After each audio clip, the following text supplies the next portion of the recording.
beats. Rap now, cry later. Am I a chronic abuser? Trying to steal a limelight like Red and Meth stole a deucer. Without your pack of lies, or a pack of shooters. Just my wise guys in a pack of... Ladies and gentlemen, and welcome to another edition of the Adrenaline Rush podcast here on the UWN, the Urban Wrestling Network. I am Mike Larkin, and joining me as always is Mr. DC and the place to be, baby, Daniel Crimmins. Crim. What is up, Dan? Oh, nothing but a dream, my man. Nothing but a dream. That's how it is. Got a gorgeous October day. Getting ready for Halloween. Living the dream, spooky season, man. Getting the candy ready for all the little kiddies and eating some candy at the same time. It's a good time to be alive, brother. To quote Brock Lesnar, I don't give a shit about your kids. Heath Slater style. Oh, my goodness gracious. But yeah, no. Here's the thing, guys. It's the Adrenaline Rush podcast. It's another edition. We have a great topic today, man. We're going to be talking about the tag teams in TNA/Impact Wrestling. And I figured before we get to it, man, news broke out as former TNA Tag Team champion and TNA wrestler Chris Harris, the Wildcat, gets arrested for DWI, DUI, the whole shebang. Oh, that mugshot is rough. Yeah. He looks pretty rough. I know he had some health issues in years past. But damn, dude, like, somebody close to him needs to, like, grab him and shake him and just say, dude, stop. Like, and now, for those of you that don't know, yes, Chris Harris was a former WWE talent. As such, he can take advantage of the wellness policy and get help. The amount, and they'll cover it for as many times as it takes. I mean, heck, look at Scott Hall. Mm-hmm. There was an interview with Stephanie McMahon a number of years back where they asked her about how much money they spent on Scott Hall and trying to get him better.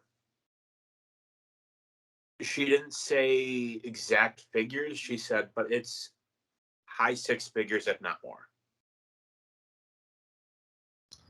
That's what they could do with Chris Harris. But the thing I will also say about this is, well, first and foremost, he was there for 3 weeks. But still, he was a former WWE superstar. A little bit longer, but like that was how long he was on TV for. Exactly. Now, I remember, it's funny because we're talking about this. When he lost to Judas Macias, Ricky Banderas, and then he was on his way to WWE. There was a photo that came out around that time in 2008 where you could tell like he had let himself go because he did a dark match with Shelton Benjamin that year, and I saw the photo, what he was wearing. I'm like, oh my God, what the hell happened to Chris Harris? Are you talking about the black singlet? Yes. The Braden Walker. Braden Walker singlet. Yeah, man. The sad thing is, like, I think when they were looking at him, you know, I think initially they had wanted him and Storm.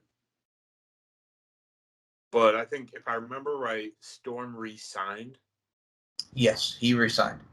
And I think, if I remember right, it was like at the last minute, like Harris had already signed. Mm-hmm. Storm, you know, at the last second pulled out, and you know, it's like, okay, we already got, you know, we don't have, you know, the whole package, but we got this guy.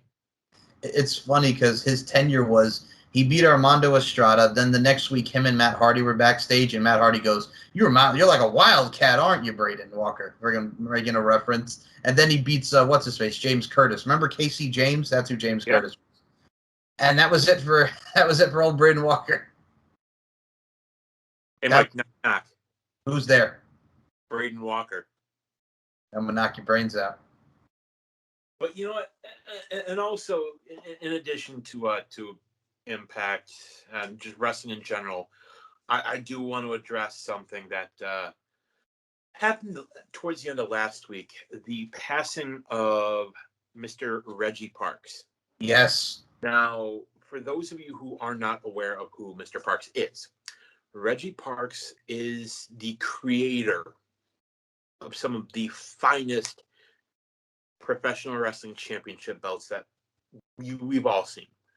I mean, he created the Winged Eagle, the classic Intercontinental, the old style tag team titles that, we remember seeing, famously held by the Brain Busters, Demolition, Heart Foundation, Money Inc. I think, trying to think who else may have had them. I think the Rockers won them on a house show. Yeah, well, very briefly, that was the one when they like scrapped that one out of there at a Saturday It's main event and they give it back to the Heart Foundation. Yep. Never happened. APA, talking about the Guns. We're talking about the Hardy Boys, Edge and Christian, the Dudleys. Now, he also, since we're a Impact podcast, he did create 2 titles that Impact used. He created the N.W.A. World Tag Team Championships that were used from 2002, when TNA started, up until N.W.A. pulled out, which, Mike, correct me if I'm wrong, I think it was like mid 05, 06-ish. Yes, because they did the TNA World title and it with the TNA Tag titles around like 07. So yeah, around 05, 06. Yep, if I remember right, the Team 3D were the NWA Tag Team Champions at that time. I think they beat AMW, maybe? Yes, and then I remember around that time they were doing the feud with LAX, that electrified cage match, which was awful. But yeah, around that time. That was on par with the barbed wire steel cage match between JBL and the Big Show. No more Big Show Paul White. Oh, Paul White, yeah. God almighty. Don't bring me back that. I'm sorry, folks. No Way Out 05. They tried it for the first time and the only time, barbed wire cage didn't work. It was bad. It was I remember it was plastic tipped. Yes. And how did that match end? Oh, that's right. JBL got chokeslammed through the ring and crawled out. Yep, that was it. If I had been in the crowd that night, I would have been pissed. Oh, me too. I mean, such a lackadaisical kind of finish, man. I don't blame you. I mean, we got to do a special sometime of like the worst professional wrestling finishes. That'd be out there. Oh, there's a lot in TNA. For instance, James Storm and Chris Harris in the Blindfold match from 2007. That was god awful. That match in itself is just the shits. The Victory Road incident. With Jeff Hardy and Sting, yeah.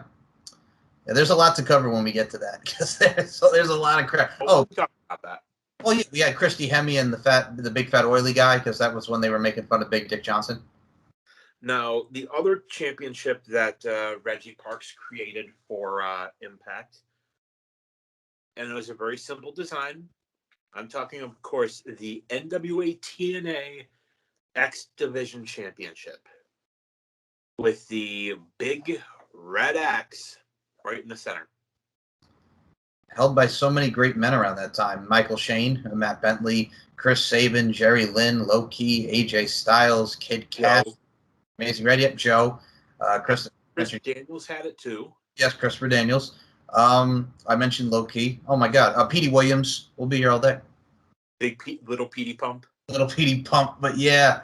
Well, this was before that. I'm talking about Team Canada days. Like when he was 04. Here's the thing, and I'm going to mention this about Petey Williams because this ties into what we're talking about.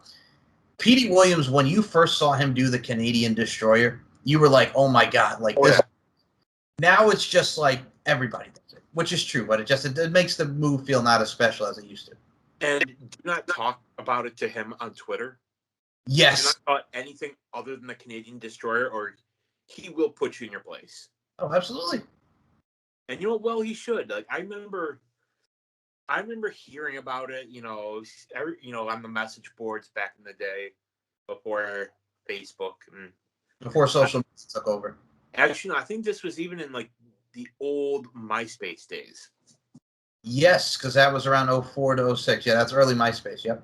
And I just remember hearing about this guy, and this move, a sunset flip pile driver.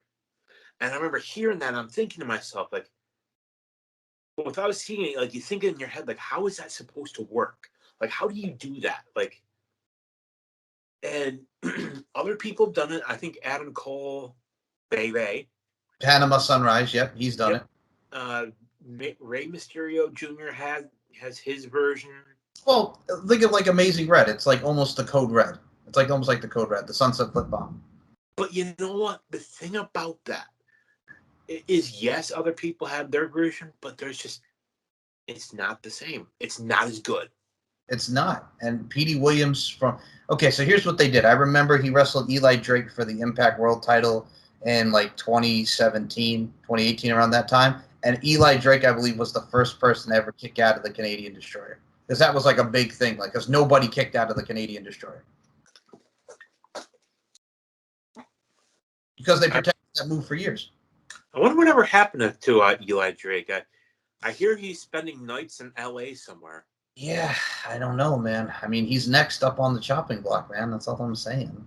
But you know what? That guy, he's going to go to the moon. Yes, he is. We're going to be talking about Chevrolet as well, because he was a part of some of the tag teams that we're going to talk about in this particular episode. So, Dan, let me segue to the first one, because we talked about him. Chris Harris, James Storm, AMW, America's Most Wanted. We find the defendants guilty. One of my favorite theme songs around that time. Obviously, we can't talk about him without talking about the Triple X feud, the cage match, Helix Skipper walking the tightrope, the Team 3D feud, where they're at the funeral and they're doing the funeral of Team 3D. I do want to add with that spot that, you know, it's on every single TNA package. Yeah, the Hurricane Rana. And, you know, for folks that maybe, you know, haven't really seen the TNA cage match, this isn't like the WWE or the AEW cage where, you know, you get to the top and, you know, you have like a little, this is like fence style cage where, you know, you have like a little steel bar that's maybe, 3 inches wide? Pretty much, yeah. With the structure. Like, you can't, you know, dither about. Like, you got to just go. And you got to have, your balance has to be on point. But again, absolutely fantastic. You know, it's, you know, back to AMW, absolutely perfect tag team. You know, it's multi-time N.W.A. tag team champions. Did they hold the TNA tag titles? I think they maybe once. No, I think they were mostly the N.W.A. tag champs, because when James Storm went over with Robert Roode, which we'll get to beer money soon, that was the TNA tag titles. That him. Oh yeah, that's right. When he was with Big Bob. Big Bob. Oh my God, I'm sorry, but it reminds me of Bob's Burgers, Big Bob's Beepers, Hey Arnold on Nickelodeon. Yep. Fucking Big Bob. What the hell's wrong with that? Literally, nobody has called him Big Bob ever. Nobody has ever called him Big Bob. Bobby fucking Roode. He went from Glorious to Big Bob. Oh my God. He went from one of the most successful runs he had in Impact to the glorious bombs and NXT with Ciampa and Gargano, which was awesome. And then he gets to the main roster and he goes to shit. Well, he had an okay run at first, but again, they ruin things. You can't have nice things with them. Yeah, I mean, he had the U.S. title run, and then he pretty much went nowhere after that. Yeah. Depressing, but what's not depressing is AMW and Triple X, AMW, LAX, AMW, and the Naturals, which here's the thing why I love the Naturals. These two have had great matches together in cages and a great feud, but what I love was their finishing maneuvers. Like, I love the death sentence. Harris holds him, Storm comes up. No, which one was holding him? I think it was Storm holds him, and then Harris came off with the leg drop, right? Yeah. Yeah, okay. The death sentence was great. It reminded me of the old Vegematic, you know what I'm saying? Bobby Eaton coming off the top of that Alabama Jam. Naturals had the Natural Disaster, which was a great crisp maneuver. Great double team finishers, and they were both amazing. I mean, it's funny because Chase Stevens came back on Impact last year to do something. I know we wrestled Moose, and we saw him very briefly. Andy Douglas is retired. I think he's like a chiropractor now, so, I mean, good for him. But, yeah, man, you still see Chase Stevens in this thing from time to time. And, I think we need to do an honorable mention tag team. That team that wasn't around in Impact very long, but a truly elite tag team known as Generation Me. It was one of the dumbest names ever. And I like the Young Bucks, but Generation Me, Max and Jeremy Buck. Oh, no. For God's sake. I will say this. They did have great matches with the Motor City Machine Guns. I do remember that they wrestled Eric Bischoff and Matt Hardy on an Impact, and Eric Bischoff pinned one of them. So they could say they lost to Eric Bischoff. But yeah, man, when they were the X Division against the Abyss and Immortal and all that stuff, it was just no. The Generation Me boys. The best thing about their run was the Motor City Machine Guns feud. No, the best thing about that run was them leaving. You hated Generation Me. You hated the name. You hated the whole thing. And I'm gonna get back this. I'm not a fan of the Bucks. That's understandable because with style, they're more kind of like, I'll be honest with you, they're the spot fest. There's no like story. It's just spot. So, you and I have talked about this before. To me, the mark of a truly great tag team is when both sets of competitors can work singles. Very true. And the thing was, the reason I mention this, what happens if your partner goes down? And we're not talking about WWE where they take you off TV even if you are fine and your partner's hurt. Mm-hmm. Which to me that makes no sense. But you look at guys like we'll use AMW. Chris Harris, his singles run in TNA was not bad. I mean, they had him and Storm when they culminated in that Texas death match was absolutely amazing. They had a great feud. I will forget the Black Rain feud. I try to forget the Black Rain feud. Never happened. Oh, God. The rat. Misty the fucking rat with friggin' Chris Harris and Black. Oh, no. I try to forget that. But, yeah, that was like towards the end of his TNA run was the friggin' Black Rain feud. That was horrible. When he was wrestling Storm, it was great. But once we got to, like, Black Rain, that's when it sucked. I mean, he had a great match with Christian Cage, and they featured him in the King of the Mountain that year. That was good. But once you got to later 07, early 08, that's when Chris Harris kind of went down the shitter as far as single. And James Storm was great. I mean, he had that feud with Eric Young for the beer drinking title. Remember the beer drinking title? I do. Oh. And the little scoot, the beer cooler scooter. The boozer scooter. The boozer scooter. But it's you mentioned Black Rain. His tag team partner was Relic, who I believe at one time wrestled for WCW. Yes, and WWE. As what was his name? Johnny the Bull Stamboli. Oh yes, I tell you, Black Rain, what a natural talent. Yes, well, that was a natural disaster of a gimmick. You know what's funny, too? Like, we were talking about the Boozer Cruiser, and we were talking about Relic Killer spelled backwards. He did that gimmick in Mexico, which was around the time. Remember when Mark Jinjak was very big in Mexico as Marco Corleone? Yeah. That was when Relic was around there, and I think he was on that Lucha Libre USA show. Remember that was on MTV for, like, a brief moment? Yeah. He was there. Oh, Rebby Hardy was on that show. Fucking Rebby Sky. Oh.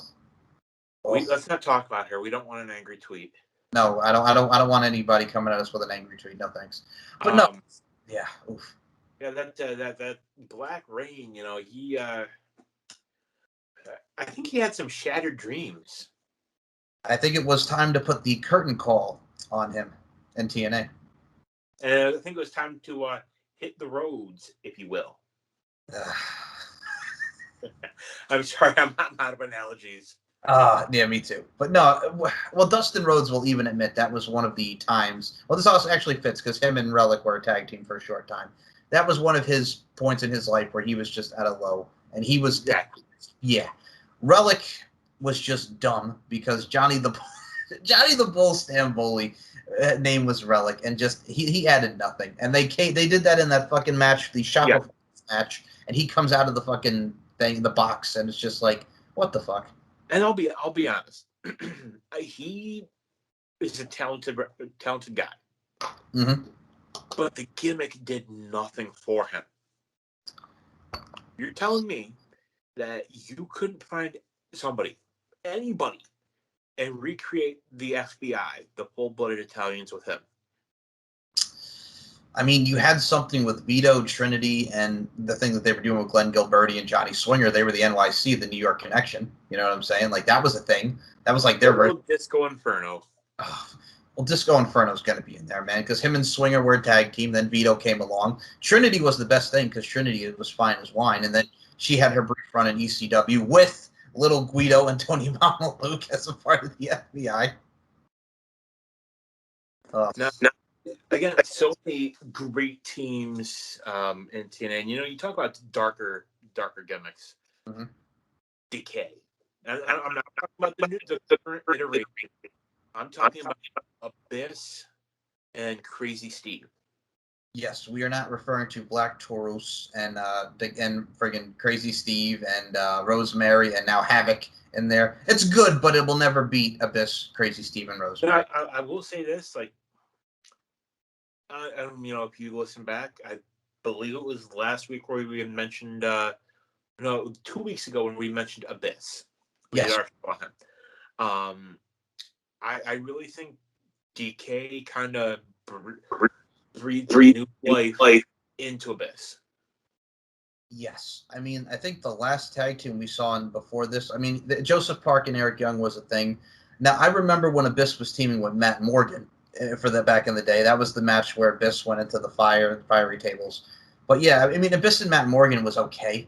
But, I mean, his best incarnation, like, Abyss teamed with Kid Cash. He teamed with AJ Styles. Like, he's been in many tag teams, but the best thing that he had was Decay. And like you said, it rejuvenated him. It also it rejuvenated Crazy Steve, because Crazy Steve was in the friggin' menagerie, which was cool, but it was floundering. It was going nowhere. And then they made him darker, and it worked. Because they didn't know what to do with the menagerie. They didn't. I mean, you had Rebel, who was Reba, now on AEW. You had Rob Terry, who was he was the freak. You had Nux, fucking Mike Knox. And yeah, like you had Crazy Steve. It was a plethora, man. It was like their version of the Oddities. And kind of like a odd kind of Wyatt family. Yes, I can see that. Not as creepy and dark as the Wyatt family, but creepy. No, I'll be perfectly honest. This pull up my calendar here. Mm-hmm. I gotta see what date we're looking at. So we are looking at Thursday, October the 14th, as we are recording this, ladies and gentlemen. Mm-hmm. In 15 days, actually 14 days, 1 hour, and 5 minutes. Mm-hmm. Wyndham Rotunda, a.k.a. Bray Wyatt, a.k.a. Husky Harris, will be a free man. I'm going to put it like this. I don't see him going to AEW. If he was to go to Impact to be with the Decay or do something of that form, that would be cool. If he's in AEW, Dark Order, whatever. But I think the spot for him is Impact, because we're in a day and age where now everybody's like, oh, let's go to AEW. I'm like, the Iconics didn't go to the AEW. The Inspiration are now in Impact. You did not just compare Bray Wyatt to the Iconics. I'm saying as far as the free agents go now, Dan. I'm saying not everybody has to go to AEW. All right, we'll touch upon this very briefly. That statement was definitely not iconic. Iconic? No. So Dan, we have the Inspiration now are challenging Decay, Rosemary and Havoc for the Knockouts tag titles. Everybody's up in arms because they're just coming in and getting a title shot. I think the match will be good. I'm sure they wrestled each other in Shimmer and on the Indies before. But yeah, man, a lot of people are not happy that they're just coming right in and getting the title shot. See, here's the thing. Here's why at times I do not understand wrestling fans. Yeah, this is one of those times, man. And again, you and I have, brought this up about certain people. They complain about, certain people getting title shots fresh off the bat. And yes, there is something to that. Mm-hmm. But like them or not, the Iconics are going to get eyes on the product. I'm sorry, but how much has Christian Cage moved the needle for Impact Wrestling? I mean, when you have someone who's as legendary as him, I mean, when he was the N.W.A champion, people went nuts. He quit WWE and came in. Like a little bit like that. Just. I mean, it gives him a veteran to work with. And when you think of the lineage of the TNA, the Impact title, Christian Cage's name is in there. But like I said, yeah, I mean, what are they doing on Access? Like over 100,000 views? Something like that. Yeah, that's what I'm saying. So it is what it is. Now, don't get me wrong. I like Christian Cage. I do. Me too. But at the same time, the whole thing with Kenny, again, that was shocking. But how long did that last? Not long, because he wins the Impact title, then he's doing the stuff with Ace Austin and Brian Myers, and now he's going against Josh Alexander. But they're not doing much with him right now in AEW. You're mostly seeing him do the Impact stuff. You're seeing him backstage. Doing nothing, just hanging out, chilling. He doesn't need the world title at this point. That's why I said I think he's going to drop it to the walking weapon at Bound for Glory, rightfully so. And then it gives Josh Alexander a big boost. You know, he's got Josh Alexander. He has that intangible it factor. He does. You know, he's a guy who, and you and I have touched on in the past, we've talked about it. He's somebody that you can build your company around. He started with Ethan Page in the North, which, you know what? If they had done this whole forbidden door, but you do. If that was still a thing back then, I wouldn't mind seeing them as a team in AEW. Well, that also brings us to one of the great teams, because the North is definitely on that list of great Impact teams. Like, they come in, they're having the feud with LAX, they're having the feud, they're doing stuff with the Lucha Bros, Rich Swann and Willie Mack. Like, those matches are very good because you got a guy like Ethan Page, who his size, he can move. Josh Alexander can move, and they gel well, and they've known each other for X amount of years. Yep. You know, it's just, to me, it feels like there's a lot left on the table. And that's the thing, too, man. They could do more with this AEW Impact relationship. I mean, they've had Private Party and Matt Hardy go over there. They've had Christian. They've had just... I'm trying to think. Well, how funny it is to me. If you remember, like 3-4 years ago, didn't Matt Hardy once say that he would never step foot on Impact programming as long as it was owned by Anthem? And the fact that, you know, him and Ed Nordholm made peace in 2017, and then now in last year he's friggin' in the damn company. But whatever. Whatever, man. You do you, man. That's what I think about the Forbidden Door.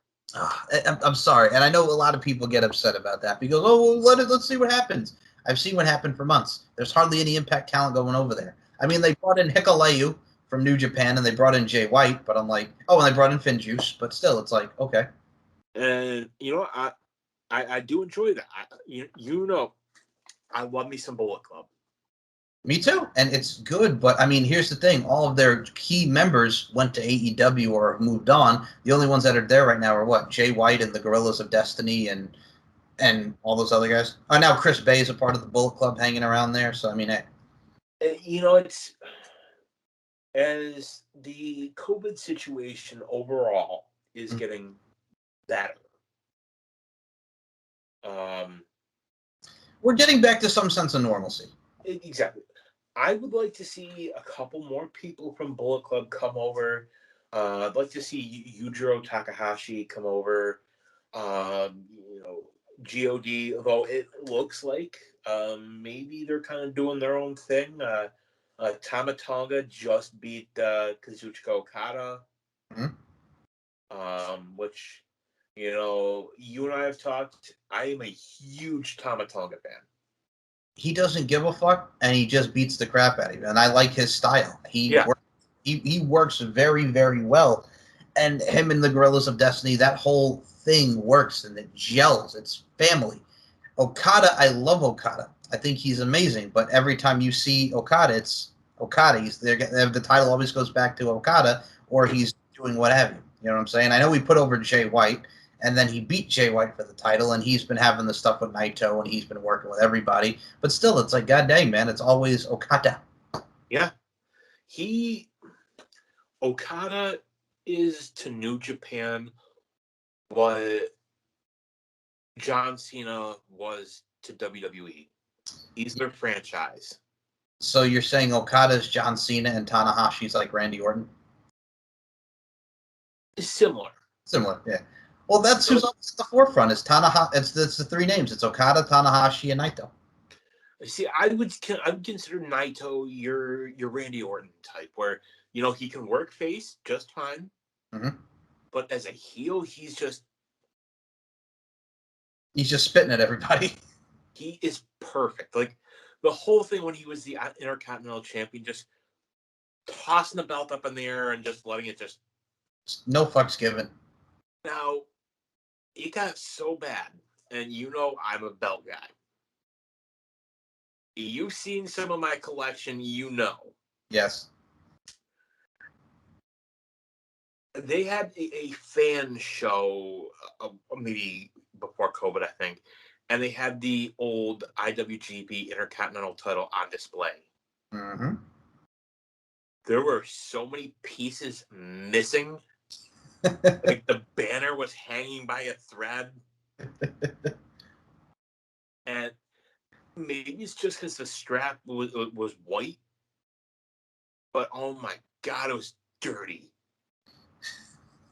Like honestly, I wouldn't want to even touch it. I don't blame you after freaking that shot. Fuck that. No, you definitely need a fucking tetanus shot. Jesus, Dan. Like, I'm sorry, but white, and I'm gonna go on a rant here for a moment. Forgive me. Okay. White straps on titles. No. The Impact title, the Knockouts title, they used white. Here's the problem with white straps: they get dirty. Mm-hmm. You want proof? Next time you see the Raw Women's Championship, or hell, even the SmackDown Women's title, look at the strap. Look closely at the strap. You will see how dirty, even the women's tag titles, because they don't take care of them. Fun fact, the old school Big Gold Championship that was introduced by one of the greatest men to never hold the Impact World's title, Ric Claire, when he introduced that title as the N.W.A. Championship, it was initially brown leather. It was like a dark brown. And that was in like 86-ish, I think, 85, 86. By the time it became the WCW title, it was still technically brown, but it was black because of everything that spilled on it. Ooh. We're talking beer? Yes. Baby oil or body oil? Champagne? And God knows what else Ric Flair spilled on it. Hey, man, you're not just... All right, I'm going to say it, man. I'm going to go to that level. You're not just going to say he's like Paige with the NXT Women's title. Yes, I went there, Dan. Yes, I went there. You never know what will be in the nooks and crannies on that belt, Dan. Now, a fun fact, again, I like to spit out some fun facts for folks. And since I know a bit about wrestling and belts, the Big Gold, the original one, is now owned by a guy named Conrad. He is the son-in-law of Ric Flair. Conrad Thompson. Yep. Does a lot of podcasting.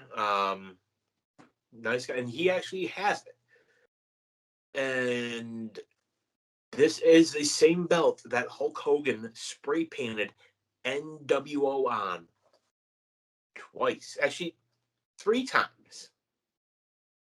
Because if you remember, when he did it the first time, then lost it to Sting. Or did he lose it to Luger first? No, I think I'm going to say Sting. I'm going to say that Starrcade 97. Yeah, I'm going to go Sting. Somebody could correct us, but I think it was Sting. I'm thinking it was Sting, Dan. I almost feel like it was Luger. Okay, someone can look that up for us. Tell if it was Luger or Sting. Either way, yeah. Mike, we will settle this next week. We will definitely settle this next week. Okay. Got to give the folks a reason to tune in next week. Absolutely. Now, again, so he actually, as they were cleaning it, they still found little specks of black spray paint on it. And he said it was a pain in the butt to clean because there's a lot of detail in that thing. Now, getting back into it, we talked about Decay. They had they're most known for their feud with the Hardys, the demented Brother Nero, and Broken Matt Hardy. Yes, and his green beans. He hates green beans. Fucking green. Which, fun fact, it apparently is actually a thing for Matt Hardy. I guess he really does not like green beans. Can we put that to the Matt facts now? Can we put that as a part of the Matt facts? Matt hates. I love, if you follow him on Instagram, he'll actually post them. That's that food. The old Matt facts. He will actually post Matt facts. And I think it's great. So we had Delete or Decay. Didn't they do 2 of those deletion matches with Decay? Yeah, there was Delete or Decay, then there was the final deletion, and then it was a total deletion, then it was the final deletion, Delete or Decay. There was another one, non-stop deletion or something like that. But I remember the one with the tag teams where they had Trevor Lee and Caleb Conley were there, the DCC. There was one, they threw Shane Helms into the Lake of Reincarnation, and he came out as Sugar Shane Helms as a part of 3 count, and Trevor Lee and Caleb Conley were his Shannon Moore and Evan Courageous. That's what I remember from that. But yeah, no, there was they had Shane Helms come out with the shovel. A shovel and talking about the man with 3 H's. That was amazing. And then they did the See, that's the problem, because those were so good, and then he goes to do it in WWE, and like we mentioned last time, they fucked it up. That friggin' ultimate deletion. Because Vince doesn't get it. And he even said it. He even said it straight up. Matt even said about it on Talk is Jericho, that Vince did not get the whole thing. Everybody loved it, but he was like, I don't get it. I don't know what's so special about this. Because it wasn't something that he created. Well, if you remember years ago, in one of the other groups that you and I are a part of, we were having this. I remember having this discussion. It wasn't long after the final deletion with Matt Hardy and Jeff Hardy. You always hear about it. You hear everybody talking about it, and I don't like things that are popular. Not at first. The Squid Game Netflix thing, you still haven't seen it, or whatever it's called. Yeah, the Squid Game, I have not seen it either, and I don't really care about it, to be honest. I'll get to it at some point. But I remember hearing about the final deletion, and I just thought, it sounded stupid to me. And then you watch it. You sit down. I remember I had a day off from work, and I remember... Actually, no, I had just gotten home. It was like it is now, late at night. And I was sitting at home watching it, and I'm just thinking to myself, okay. It's nothing we've ever seen. It's different, and it goes, man. That's what you want to see in professional wrestling, something we've never seen before. Something else. You have to take a chance. You have to take a shot. Some things aren't going to work, but then they are. Well, remember what they did, Dan, right? So the thing was so popular that the WWE did the Wyatt family and the New Day at the Wyatt compound. God, that was horrible. They're fighting in the mud, and Xavier Woods is scared to death of Bray Wyatt, and then everybody in the sheet mask comes out, and they tried, but it was not going to be what we saw in Impact at the time. It was not as good. Even the late great Brody Lee even said it was stupid. Yep, Luke Harper has gone on record and said that it was stupid and they didn't need to do that. But we got to do what they do. We got to do what they do. What is this final deletion? We're going to do something 10 times better. We're going to have them go to the compound. We're going to have a fight. He said, I remember seeing an interview with him. They were talking about it. He said, like, everybody was watching it backstage. Yep, everybody. You were glued. Because it was something different. Mm-hmm. And that's something that I think, these matches, when they were in TNA, they worked. Because to tie in from last week with Dixie Carter, because this was still kind of, she wasn't in charge, but she was still kind of like there, if I'm not mistaken. Yes. I mean, the only thing I will say, we did have some creations like the reverse battle royal. Bro, here's what we're going to do. We're going to have everybody start outside, and we got to get them on the inside, bro. God, what a dumb idea. It was dumb. It was one of the worst, voted the worst match of 2007. Bro, here's what we're going to do. We got Angelina Love and we got Velvet Sky. They're a bunch of mean girls, bro.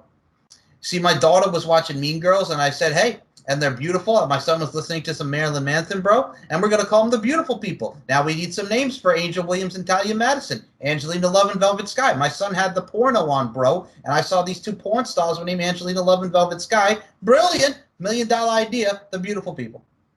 The man literally got it from adult stars. They were adult stars, man. Oh, good old Vince Russo. He also booked WWF with Ed Ferrara while watching the Jerry Springer show.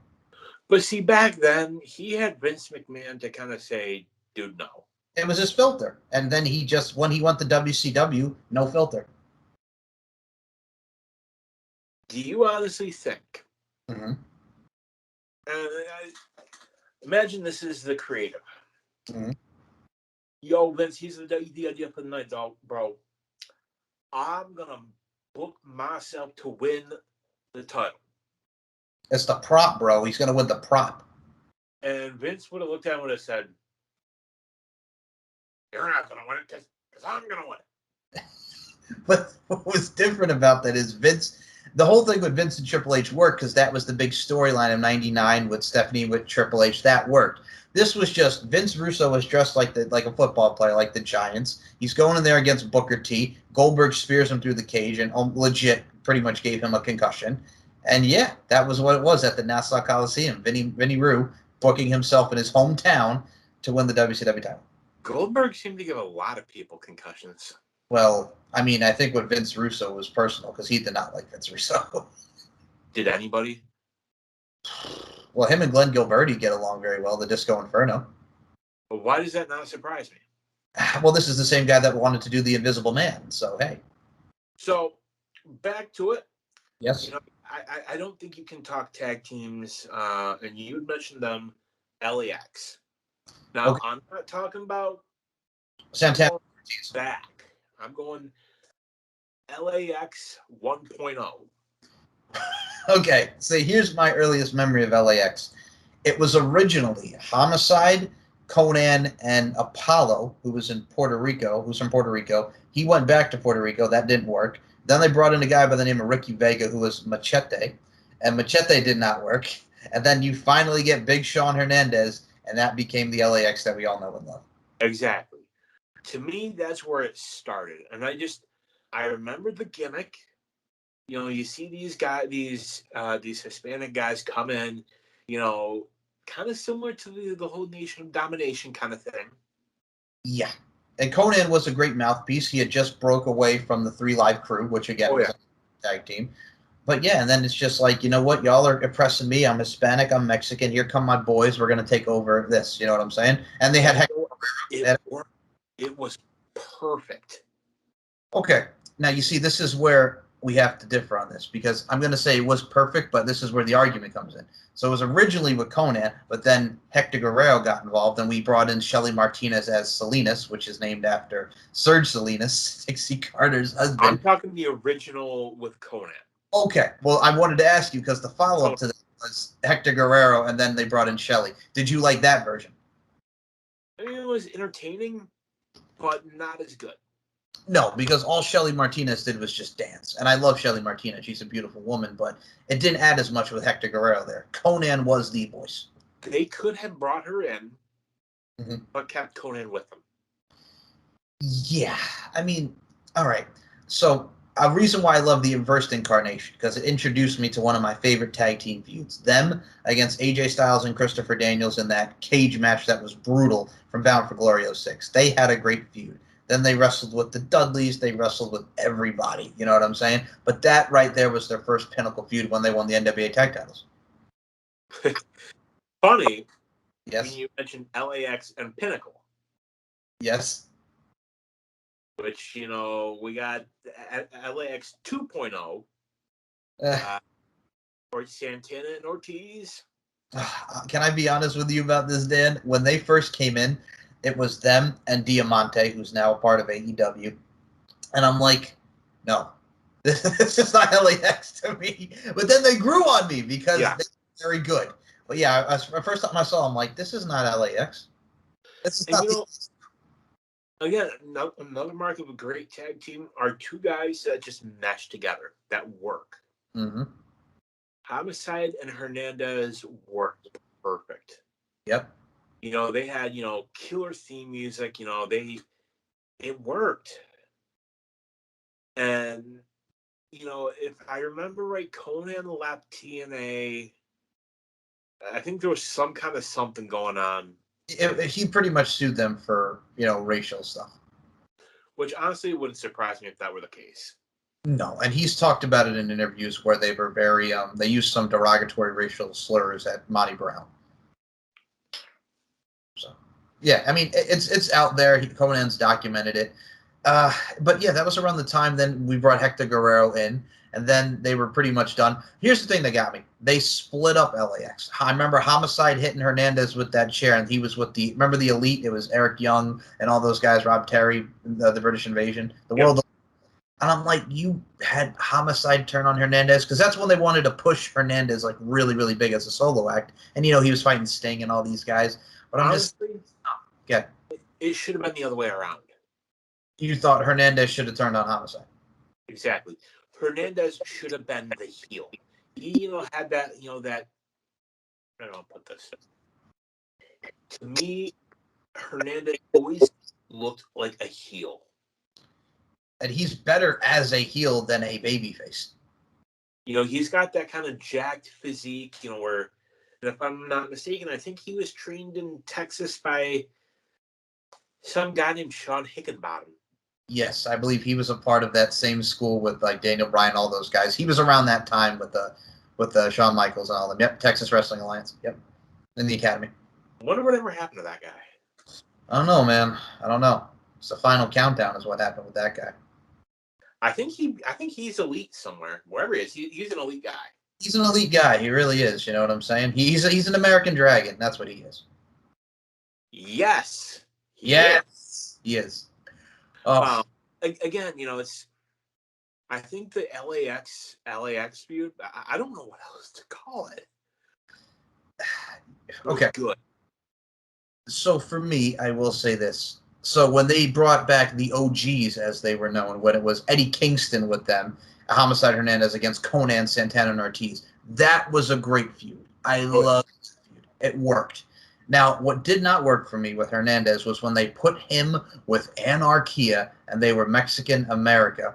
When it was him, Anarquia, and Rosita, better known as Zelina Vega, and Sarita, better known as Sarah Stock, and they were Mexican America, and they were awful. They were so bad. It was terrible. Anarquia sucked. Hernandez was Hernandez, but I mean, you had these two beautiful women in Sarah Stock and Rosita, and just it didn't even salvage it. It was just not good. Yeah. Yes, TNA had some great tag teams, some truly amazing tag teams. They also had some bad ones. They also had the Diamonds in the Rough, which was Simon Diamond, Elix Skipper, and David Young. They were the Diamonds in the Rough. They also had Pac-Man Jones and R. Trizzle. They were the tag team champions. They beat AJ and Sting. Oh my God, Mr. Pac. Of course, the NFL would not let Pac-Man Jones get in the ring physical, so He threw the foot at him. I think R-Truth wrestled every single match. And then Pac-Man would get the pin. And then R-Truth took the pin. I think they were tag champs for what, like a week, 2 weeks? Very short period of time because I believe they lost to AJ Styles and Tomko at the time. Oh, good old Tomko. That problem solver. Oh, remember, he didn't even wrestle, man. R-Truth's opponent, his tag team partner at the time was Austin Creed, who would go on to be Xavier Woods, and then he wrestled in Impact. This Consequences Creed. Him and Jay Lethal were the tag champs, very briefly. Lethal Consequences. I think, I'll tell you that Consequence Creed, I think he's ruling the day wherever he is. I will have to say he will go up, up, and down, down. Hopefully. You know, maybe he'll win a crown somewhere. We'll never see. Is it made of jewels? Who knows? You know, made of jewels and dripping in blood money. Oh my God. Okay, we gotta stop. Jesus Christ. So, you know, I think again, you know, another team that, you know, grand scheme of things, mm-hmm. The Wolves, Eddie Edwards and Davey Richards. You know, it's two guys, greatest singles. You know, we both talked about that. But man, were they a great team. In Ring of Honor, they were amazing, and then they come over to TNA. They had some great matches with the Hardys. They had some great matches with Team 3D.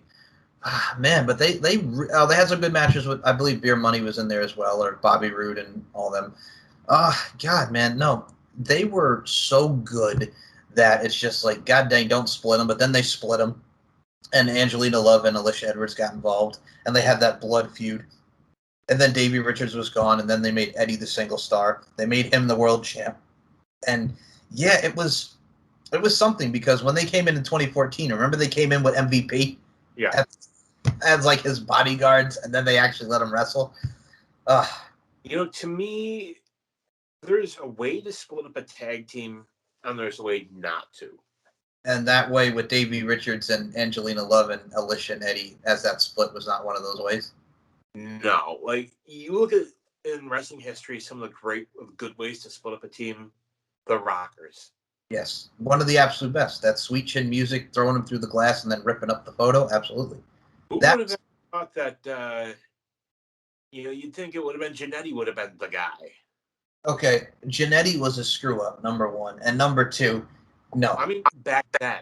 I know, Dan, but the problem is he was so screwed up at the time, and he was not really a good talker. Shawn had that pizzazz, but at the same time, Marty could wrestle, but then they put him with Leaf Cassidy, and him and Al Snow were the thing.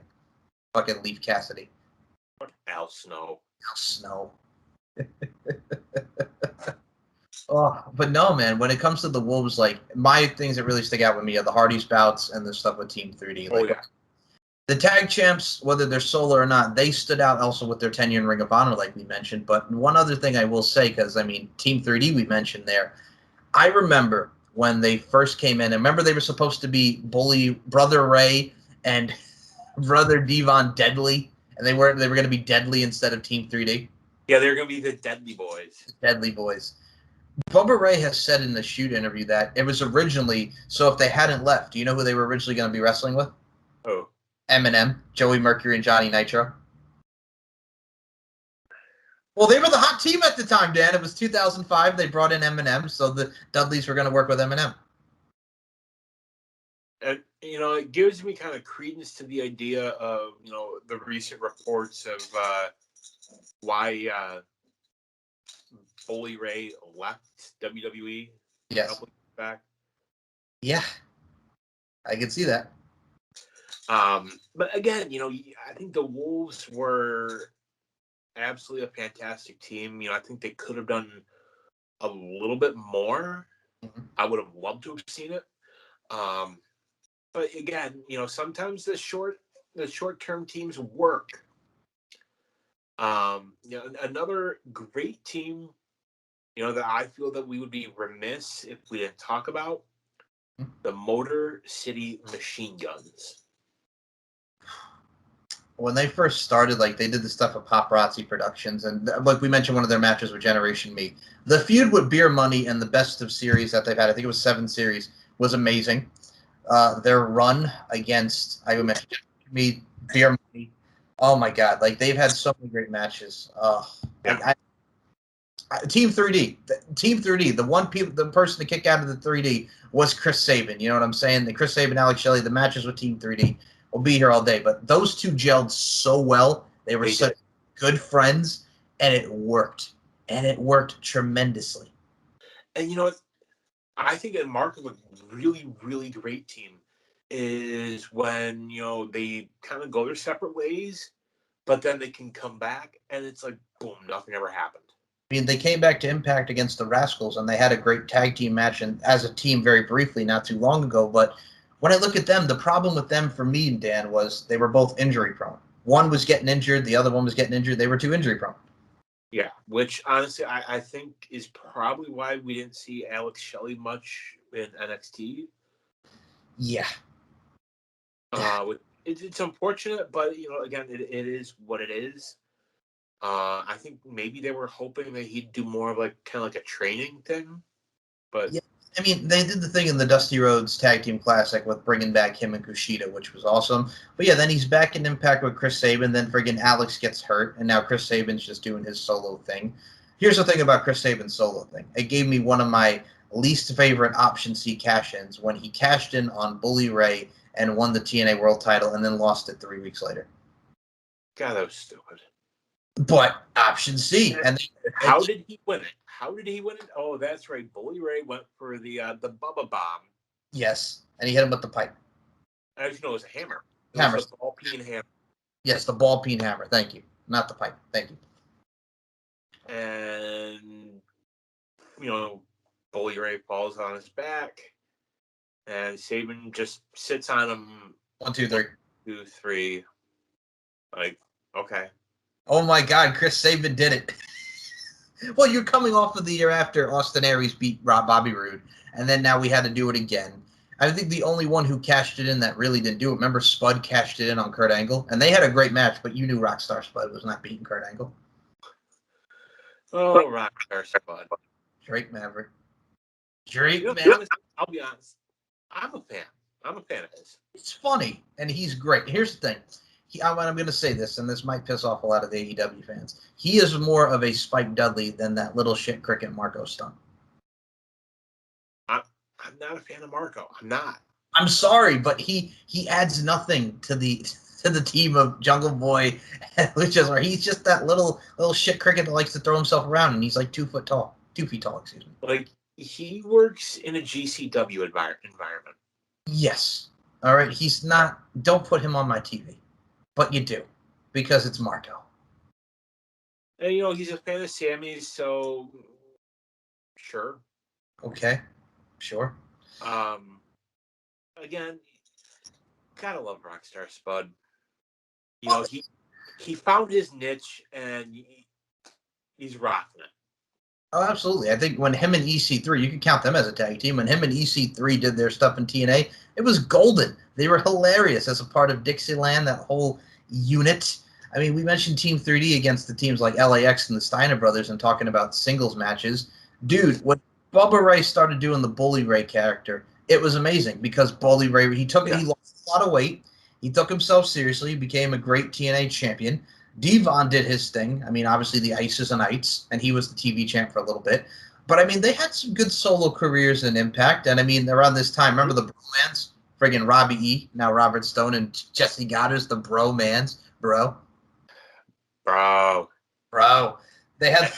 had the Bromans, and we had Robbie E. and Robbie T. Rob Terry, the friggin' bouncer of Robbie E. The whole Jersey Shore gimmick. Again, like, it worked because Becky Bayless. But Becky Bayless legit looked like Snooki. and it was funny. I'm sorry. And I like Becky Bayless. You can lie to them. That's fine. It didn't work. But it was popular at the time. It was 2000. WWE brings in Snooki. And Zack Ryder was doing the gimmick as well. And that actually at least got over. The internet champion, he got himself over. Because that's who he is. That's who Zack Ryder is. Yes, exactly. That's who Matt Cardona is.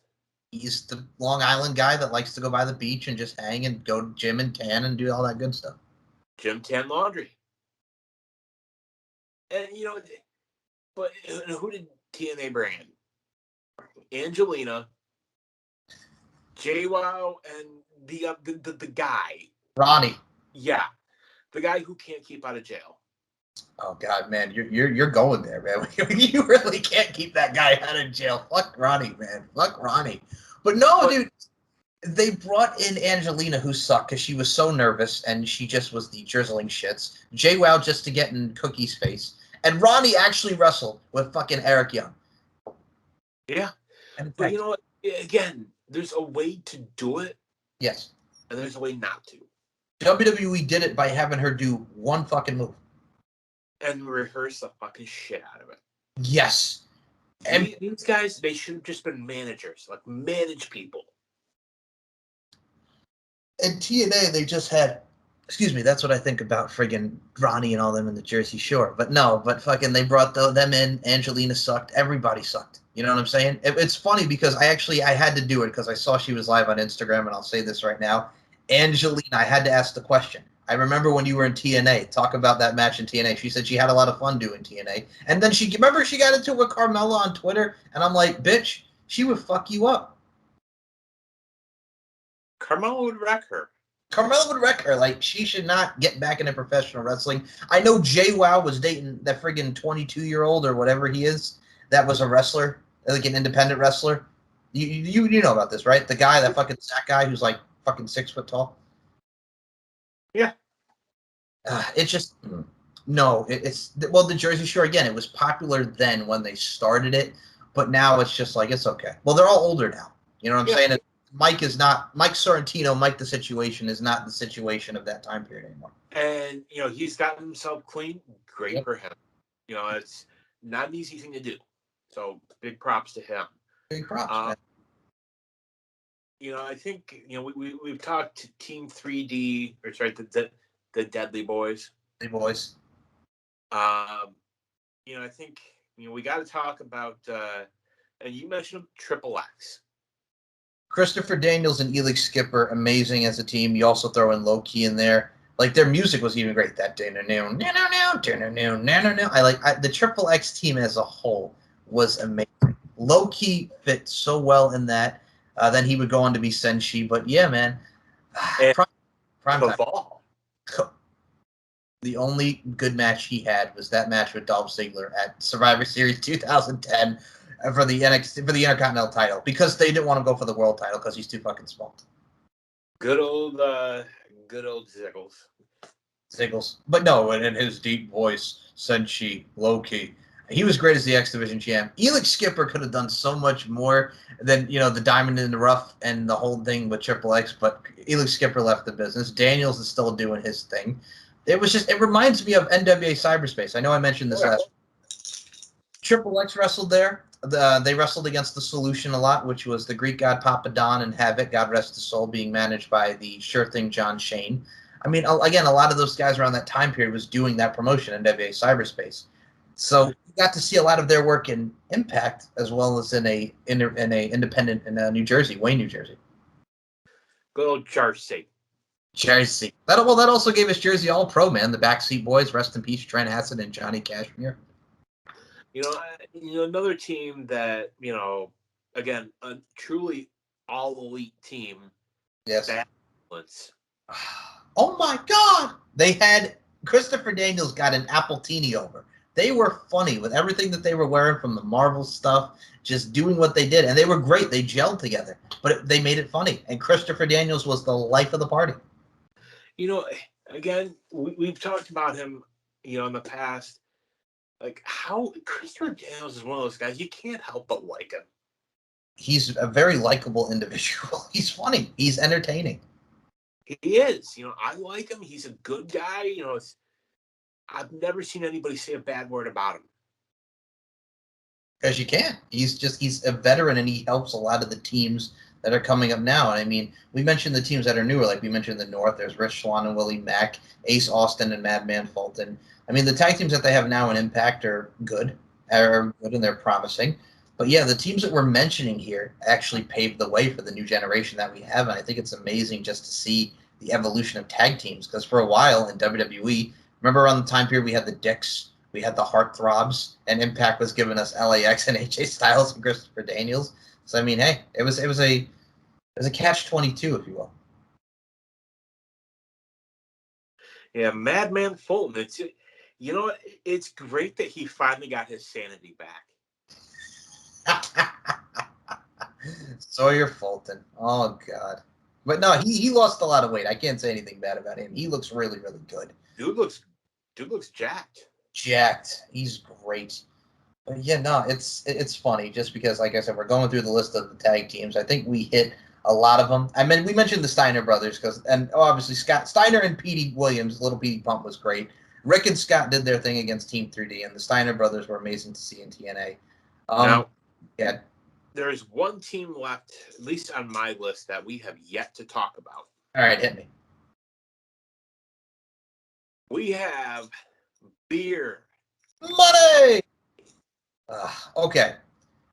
Which to me, yes, I would put them between LAX and Beer Money. To me, are the two greatest teams in Impact history. I would in almost 20 years. You think of all the teams that have come down the pike that have held, the N.W.A Tag Team titles, the TNA Tag titles, the Impact Wrestling Tag Team titles, the GFW Tag titles for that brief second. Yes. Thank you, Jeff Jarrett. But to me, like the top two teams, Beer Money and LAX. And I'm talking like LAX, both versions. Yes. So for me, this will tie into all the tag teams too. I mentioned tag teams like Kid Cash and Dallas. I've met in Lance Hoyt, and I mean the Rock and Raven faction was more of a comedy team. But I always liked Jimmy Raven. God bless him. I know he's going through some tough times. And Lance Hoyt, everybody dies. Man, it's funny because we're talking about Beer Money. Like James Storm coming from AEW. When he was in Team Canada, I love Team Canada. Robert Roode and Eric Young was that team of the tag team of Team Canada. But when he broke off as a single and James Storm broke off as a single, you put the Boozer Cruiser, this Wall Street type character, Robert Roode, with this cowboy, James Storm. Sorry about your damn luck. And you had Miss Jacqueline by their side. It worked so well. It did. At first, when I saw her with him, I kind of thought, like, it didn't make sense. Well, but again, they were two guys that benefited from her experience as a veteran. Mm-hmm. And I'll tell you, she is probably one of the classiest ladies to ever come down the pike. Agreed. I mean, with her experience from the Texas and the territories and going into WWF, WCW, the whole nine, man. And I will say this, when she got her Hall of Fame ring, she's one of the people that I legitimately was like, okay, she's earned it. Oh, for what she's done from 98 to when she was in the WWE in 04. I mean, obviously, the big thing that happened in her last run there was she defeated Chavo Guerrero for the Cruiserweight title. But yeah, no, it was... Which Chavo? Was it Chavo Classic? No, she defeated Chavo Guerrero Jr., not Chavo Classic. God rest his soul. God rest his soul, yes. But yeah, no, that was the same year that she debuted for TNA. She wrestled Trinity at the Victory Road pay-per-view. And, again, classy lady. I think she worked with them, and did she manage Beer Money? Because I thought she was only AMW. No, AMW was, they had Gail Kim with them. Gail Kim was AMW. And Beer Money was Jacqueline. Yes, Miss Jackie. Yeah, Yeah. I mean, from when they first started and they were feuding with guys, well, first and foremost, they got to wrestle Booker T and Scott Steiner. They wrestled, of course, Matt Hardy and Chris Harris, Knock Knock, Who's There, Braden Walker, James Storm, Can't Stop Laughing. It's an amazing sight to see. They wrestled, the Motor City Machine Guns we mentioned. They wrestled LAX. They wrestled almost everybody. During the later years of Beer Money, when James Storm came back after doing that one match in NXT, and he decided, hey, I'm going to go back there. They wrestled. He did two. He did two. Oh, he did two. Who was the other one? I know it was Danny Burch, and who was the other one? Was it Adam Rose? Actually, I think it was Oni Lorcan. Was it Oni Lorcan? Okay. Either way, we'll debate that next week too. So now, again, he would go on in later interviews and say that he wished he had signed with NXT. And I think that was a Billy Gunn thing too, because I think Billy Gunn wanted to bring him in because they go back to the TNA days with the James Gang and AMW and all of them. But yeah, it's one of those things. He goes back there, and they get the Beer Money reunion. They win the tag titles. They lose it to Decay because Bobby Roode was going to be glorious. And like he'd had the Revolution. It was him, Mahabali Shera, TJP, Sonata, and all these people, the Revolution, sooner or later, God will cut you down. They did the DCC with him, Bram, and Eddie Kingston, which could have gone way better than it did.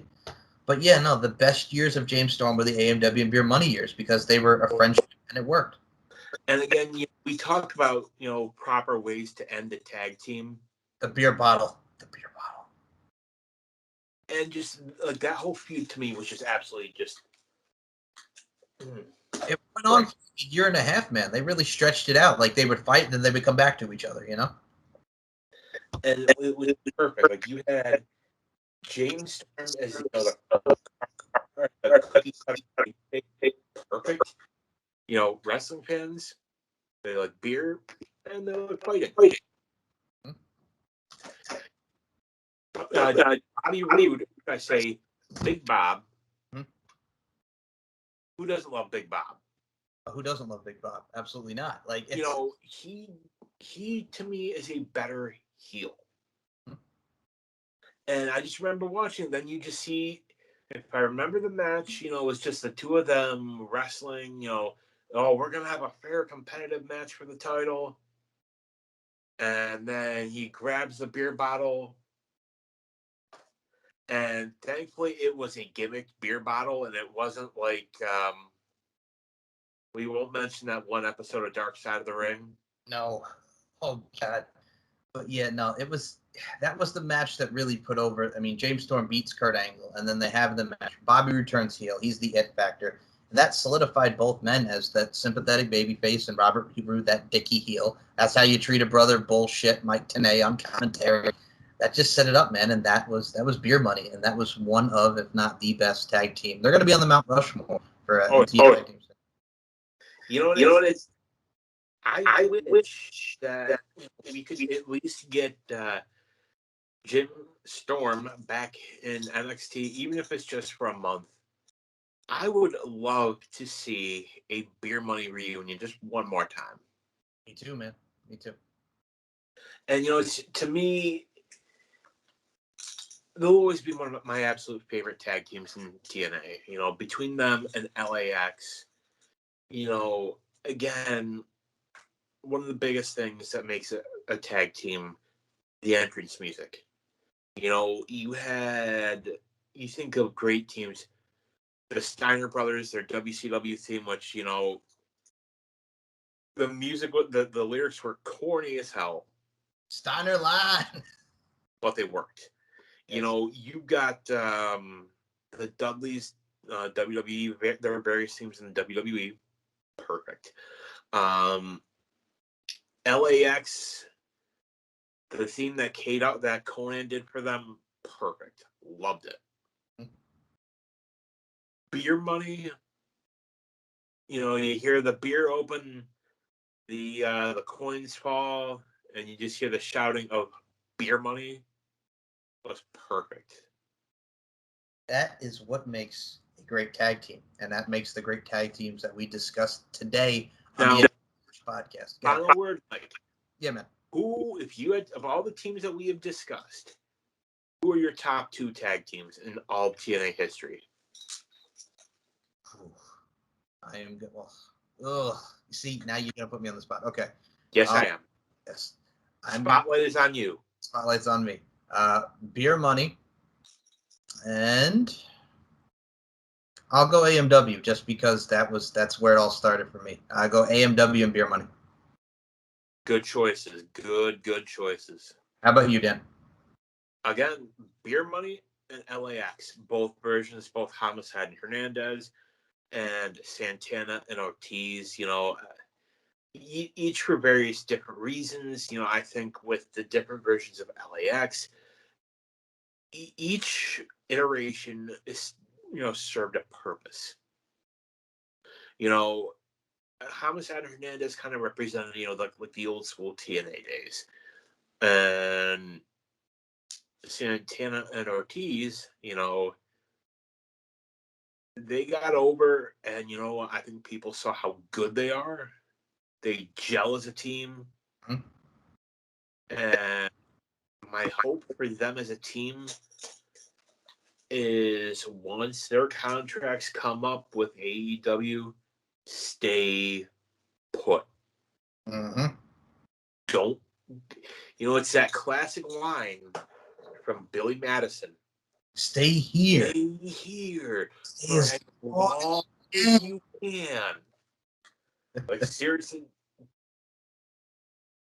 I feel if they went anywhere else, they would be split up like that. So again, my 2 top tag teams, LAX and Beer Money. Every single person in those teams have been fantastic. Every team that we have covered tonight has been fantastic, with the exception of the honorable mention tag teams, which I could see any of these teams going into the Impact Hall of Fame. Which are they still doing that? I don't know. Yes, Awesome Kong is going in the Impact Hall of Fame this year, which rightfully deserved. Well deserved. Yes. She's honestly one of the absolute greatest of all time. We've discussed her ad nauseum. I love Awesome Kong. I wish WWE had done more with her. I could see any of these teams in the Impact Hall of Fame. Let's not forget that there is somebody that Impact. I'm just going to make a quick mention aside that they did bring in a former WCW World Champion. Okay. David Arquette. David Arquette was in the tag team in Impact? For a brief time, he did a couple shows. Okay. Like the one-night stand kind of pay-per-view events. Okay, yeah. And I know that they brought in Johnny Fairplay, like, very briefly, too. Oh, God. No. Now, I will say this. Yes. If they ever put David Arquette in the Impact Hall of Fame or the WWE Hall of Fame, I know who needs to induct him. Nick Gage. Yep. Which, as a wrestling aside, and I have the picture saved. Entertainment Weekly just released the other day some pictures, some stills of Scream 5. Which, why they needed to make a 5th one, I don't know. But that's a whole nother topic for a whole nother time. And one of the stills was David Arquette. Mm-hmm. Clear as day, you can see the scar on his neck from Nick Gage. Oh, my God. Well, he does leave a lasting mark on people. Look at Matt Cardona. Look at Mox. Look at Mox. Look at Jericho. Mox is another guy who wrestled in TNA for, 2 weeks. The friggin' the pink hair. Oh, my God. God. So, folks, that has been your tag teams on that note. There's that mental image. Mox's purple hair, pink hair, and fucking Impact. Oh. So we'll be back next week for the Adrenaline Rush podcast. I think we'll do one on the knockouts, man. We did tag teams. Let's do one on the knockouts for next week. I think that's a really great idea. Some will do the best and the worst of the knockouts. And especially with everything that went on with Knockouts Knockdown, and they're talking about Daphne, God rest her soul. I think it's only apropos. So tune in next week for another edition of the Adrenaline Rush podcast. For Daniel Crimmins, my name is Mike Larkin. Folks, We'll talk to you next week. Say peace out to the people. Creme, creme. Peace out. And to quote Anchorman, thanks for stopping by. You stay classy, Impact fans.